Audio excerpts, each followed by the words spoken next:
हमारे चारों युगों में कलयुग को सबसे बुरा युग माना गया है। सतयुग, द्वापर युग, त्रेता युग और कलयुग।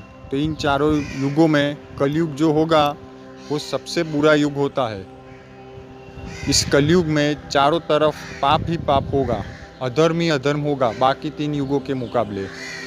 कलयुग में हर मनुष्य अपने स्वार्थ के लिए जिएगा, भाई भाई का दुश्मन होगा। पाप और पुण्य के मुकाबले पाप कहीं गुना ज़्यादा बढ़ेगा, धर्म की हानि होगी इस युग में। भगवान श्री राम ने खुद ये बात कही थी कि कलयुग में हंस चुगेगा दाना तिनका, कौवा मोती खाएगा। इसका मतलब कि कलयुग में जो सीधे साधे लोग होंगे, भोले भाले लोग होंगे, उन्हें फंसाया जाएगा, उन्हें ठगा जाएगा, उनका धन हड़पा जाएगा। जो बुरे लोग होंगे वो उनका धन हड़पेंगे, उन्हें फंसाया जाएगा, किसी तरीके से उन्हें ठगा जाएगा। पाप ही पाप होगा कलयुग में, चारों तरफ अधर्म फैलेगा, भाई भाई का दुश्मन होगा। अभी आप सभी के मन में भी ये विचार आएगा कि फिर भगवान ने हमें इसी युग में क्यों जन्म दिया, हम इसी युग में क्यों जन्मे, भगवान ने हमें कोई सत्ययुग, द्वापर युग ऐसे अच्छे युग में क्यों नहीं जन्म दिया। तो अभी इसका जवाब तो भगवान ईश्वर ही जाने कि हमारे पहले भी कई जन्म हो चुके हैं और किस जन्म के किस कर्म के कारण आज हम कलयुग में जन्म लिया है ये तो हम नहीं जानते। लेकिन कलयुग में जन्म लेने के बाद भी हम अपने जीवन को सफल बना सकते हैं। कलयुग में जन्म लेने के भी कई फायदे हैं। जो सतयुग था, द्वापर युग था, त्रेता युग था, इन सारे युगों में जो चीज़ कई सालों तक तपस्या करने पर, कड़ी परिश्रम करने पर, कड़ी मेहनत करने पर जो चीज़ प्राप्त हो सकती थी, आज कलयुग में वही चीज़ सहज ही हमें प्राप्त हो जाती है। जी, वो है ईश्वर की भक्ति, ईश्वर की आराधना। सतयुग में, द्वापर युग में, इन सारे युगों में जो लोग थे वो लोग हज़ारों सालों तक कड़ी तपस्या करते थे। कड़ा परिश्रम करने पर उन्हें भगवान से वरदान प्राप्त होता था, उनकी मनोकामना पूर्ण होती थी, उन्हें ईश्वर के दर्शन होते थे। लेकिन आज हम मनुष्य इस कलयुग में वही परिणाम, वही पुण्य फल सहज कुछ ही समय में प्राप्त कर सकते हैं जो उन्हें सतयुग में हजारों सालों, हजारों वर्षों तक तपस्या करने पर प्राप्त होता था। आज इस कलयुग में हमारी आयु ही, हमारी मनुष्य की जो आयु होती है, जो आयुष्य होता है, वही 70-80 साल मुश्किल से होता है। आदमी, इंसान 70-80 साल तक मुश्किल से जी पाता है। तो इसमें कहाँ वो हजारों सालों तक तपस्या करने जाएगा। जो सतयुग थे, त्रेता युग जो था, इन युगों में जो मनुष्य जो थे उनकी आयु बहुत लंबी होती थी, 15,000, 20,000 इस तरीके की आयुष्य होती थी उन युगों में। और उन कड़ी तपस्या, हजारों सालों तक कड़ी तपस्या करने पर उन्हें ईश्वर से वरदान प्राप्त होता था, उनकी मनोकामना पूर्ण होती थी। लेकिन आज कलयुग में तो हमारी आयु ही मुश्किल से 70-80 साल है, तो हम कहाँ पर हजारों सालों तक तपस्या करने जाएंगे। इस कलयुग का सबसे बड़ा फ़ायदा यही है कि जो सतयुग, त्रेता युग, ये जो युगों में हजारों सालों तक लोगों को तपस्या करने पर, कड़ी परिश्रम करने पर जो चीज़ प्राप्त होती थी, जो उनको वरदान प्राप्त होता था ईश्वर से, वही पुण्य फल, वही कर्म फल हमें कलयुग में सहज ही प्राप्त हो जाता है, सिर्फ थोड़ी बहुत भोग देने पर, थोड़ा बहुत परिश्रम करने पर। भगवान शिव जो थे, उनके जो भगवान शिव जिनके जमाता थे राजा दक्ष, जिनकी पुत्री थी सती, जिनका विवाह भगवान शिव के साथ हुआ था। लेकिन जब उनका विवाह नहीं हुआ था भगवान शिव का, तब वो जो राजा दक्ष थे उन्होंने 3000 साल तक कड़ी तपस्या की थी माँ भगवती की। सोचिए, 3000 साल तक कड़ी तपस्या करने पर उन्हें माँ भगवती, माँ जगदम्बा ने दर्शन दिए और उन्हें वरदान प्राप्त हुआ कि मैं आपके वहाँ पर पुत्री के रूप में अवतरित होंगी, मेरा नाम सती होगा। 3000 साल तक उन्हें कड़ी तपस्या करने पर उनकी मनोकामना पूर्ण हुई। और आज इस कलयुग में हमें वही हमारी मनोकामना, हम जो भी हमारी इच्छा होती है, हम जो भी हमारी मनोकामना होती है, या फिर हम किसी तरह की कोई इच्छा व्यक्त करें, वो हमें ईश्वर से सहज ही प्राप्त हो जाती है। आपने रामायण महाभारत भी देखे होंगे तो उसमें भी कई किस्से आपने देखे होंगे कि लोग हजारों सालों तक कड़ी तपस्या करते हैं, तब जाके उन्हें ईश्वर के दर्शन प्राप्त होते हैं, ईश्वर से उन्हें वरदान प्राप्त होता है, उनकी मनोकामना पूर्ण होती है। और आज इस कलयुग में हम सिर्फ मुश्किल से 10-15 मिनट भी ईश्वर की आराधना में लगाए, फिर भी आज देवी शक्ति, ईश्वर हमारी सहायता करते हैं, हमारी मनोकामना पूर्ण होती है। हमारी जो भी इच्छा होती है वो ईश्वर हमारी इच्छा पूर्ण करते हैं, मुसीबतों में हमारी सहायता करते हैं। हम जो चाहे वो हम उनसे वरदान मांग सकते हैं। लेकिन आप अगर ये सोचे कि मैं सिर्फ 1-2 माला करूँ तो फिर वो चीज़ नहीं होगी। आप ये सोचे कि मैं अगर 1-2 माला करूँ और मुझे ईश्वर के दर्शन प्राप्त हो जाए, तो 1-2 माला करने पर तो ईश्वर से वरदान प्राप्त नहीं हो सकता।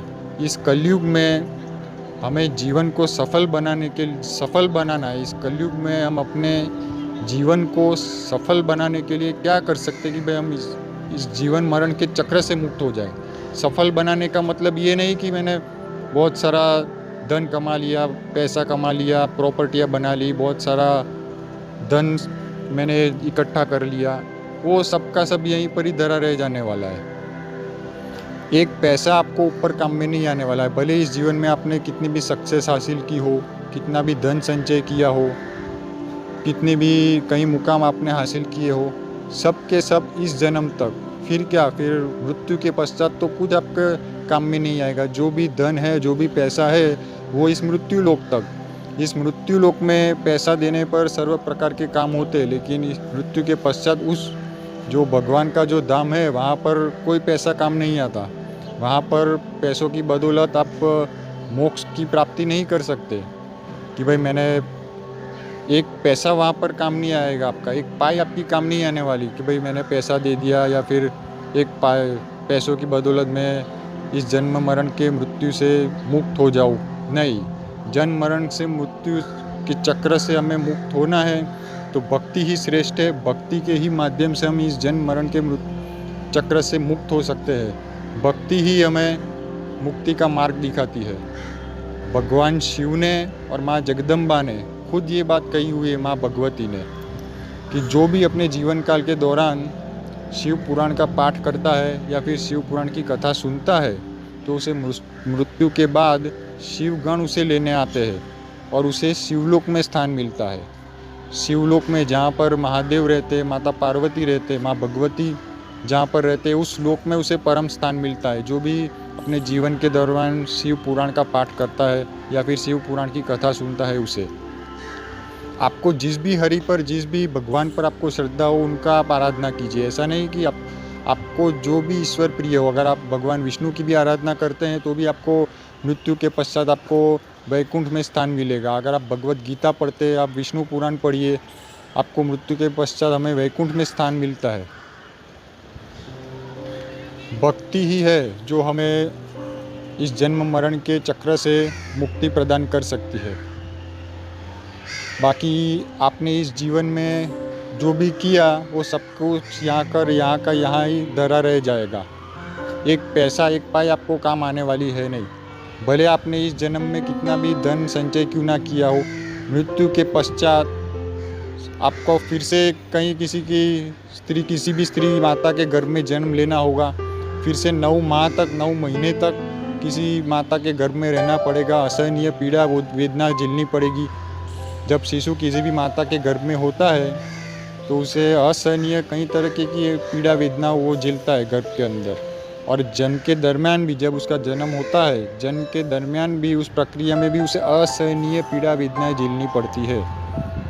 तो अगर आप भी ये चाहते हैं कि इस पीड़ा वेदनाओं में हमें फिर से आना ना पड़े, इस जन्म मरण के चक्र से मैं मुक्त हो जाऊँ, भले इस जीवन में आपने कितनी भी सक्सेस हासिल की, नाम दाम फेम सब कुछ आपने कमाया, सब कुछ आपने इस युग में आपने हासिल किया इस जन्म में, लेकिन मृत्यु के पश्चात तो फिर से आपका कहीं और जन्म होगा, फिर से किसी का गर्भ मिलेगा, फिर से 9 माह तक किसी के गर्भ में आपको पीड़ा वेदनाएं सहन करनी पड़ेगी।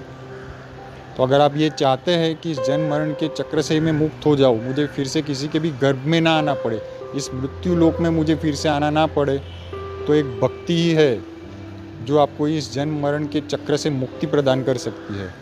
भक्ति के ही माध्यम से आपको मोक्ष प्रदान हो सकता है। भक्ति ही है जो मुक्ति का मार्ग खोलती है। और मैं ये कदापि नहीं कह रहा हूँ कि आप सब कुछ छोड़ छाड़ के काम काज छोड़ दीजिए, अपना सांसारिक सब कुछ संसार छोड़ के मंदिर में बैठ जाइए कपड़े पहन के। नहीं, ऐसा नहीं, सब कुछ करना है। आप जो भी अपना परिवार है, आपका कामकाज है, जो आप अपनी रोजिंदी लाइफ में, जो आपके रूटीन लाइफ में जो आप करते हैं, उसमें ये भी एक रूटीन ऐड कीजिए कि हर रोज़ जिस तरीके से मैं खाना खाता हूँ, इतने बजे मैं उठता हूँ, मैं ये काम करता हूँ, तो इतने बजे मैं ईश्वर की इतने घंटे इतना वक्त तक कुछ समय में ईश्वर की भक्ति को भी मैं दूंगा, इतना समय मैं ईश्वर की आराधना में भी लगाऊंगा। ऐसा नियम बना लीजिए, क्योंकि भक्ति ही है जो आपको ये सर्व प्रकार के बंधनों से मुक्त कर सकती है। और कोई ज़रूरत नहीं है संसार को त्याग कर मंदिर में बैठकर भक्ति करने की। संसार को भी आनंद लेते लेते, अपना कामकाज करते करते भी आप ये सारी चीज़ें कर सकते हैं। और कलयुग का सबसे बड़ा फ़ायदा ही ये है कि जो चीज़ सतयुग में, द्वापर युग में लोगों को हजारों सालों तक कड़ी तपस्या करने पर प्राप्त होती थी, वही पुण्य फल, कर्म फल आज हमें कलयुग में सहज ही प्राप्त हो जाता है। आज कहीं कितने लोग मैंने ऐसे देखे हुए, आपने भी देखे होंगे कि जिन्हें संतान प्राप्ति नहीं हो सकती, जो माँ बाप होते हैं, जो कपल होते हैं, उन्हें संतान की प्राप्ति नहीं होती हो, लेकिन वो कोई मंदिर ऐसे पवित्र धाम में जाए, मन्नत रखे, सिर्फ मन्नत रखने पर भी उसे संतान की प्राप्ति हो जाती है। सोचो, कोई हजारों सालों तक बड़ी तपस्या नहीं करनी पड़ती। तो कलयुग में जन्म लेना है, हमें मिला है कलयुग में जन्म, तो इस जन्म का हम फ़ायदा उठाए, इस जन्म को हम सफल बनाए भक्ति के माध्यम से। ईश्वर का, जो भी ईश्वर पर आपको श्रद्धा हो, उनका मंत्र जाप कीजिए, उनकी आराधना कीजिए। हो सके उतना टाइम दीजिए, आप 15 मिनट दीजिए या आधा घंटा दीजिए, जितना भी दीजिए, लेकिन रोज़ दीजिए। कि भक्ति है जो आपको मोक्ष प्रदान कर सकती है। आपको किसी के भी गर्भ में फिर से आना ना पड़े, आप गर्भ की पीड़ा से मुक्त हो जाए। क्योंकि कितना भी धन संचय आपने जमा किया हो, एक पैसा, एक पाई भी आपको वहाँ पर काम नहीं आने वाला है। इस मृत्यु लोक में पैसा देने पर सर्व प्रकार के काम होते हैं, लेकिन वहाँ पर उस परम लोक में ये नियम नहीं है कि पैसा देने पर आपको मुक्ति मिल जाएगी। सब कुछ यहाँ का यहाँ ही धरा रह जाने वाला है। सिर्फ भक्ति के माध्यम से ही आप मुक्ति को प्रदान कर सकते हैं। भक्ति ही मोक्ष का मार्ग है, भक्ति ही आपको मुक्ति प्रदान कर सकती है। तो आज की वीडियो में इतना ही, मिलते हैं अगले वीडियो में। धन्यवाद।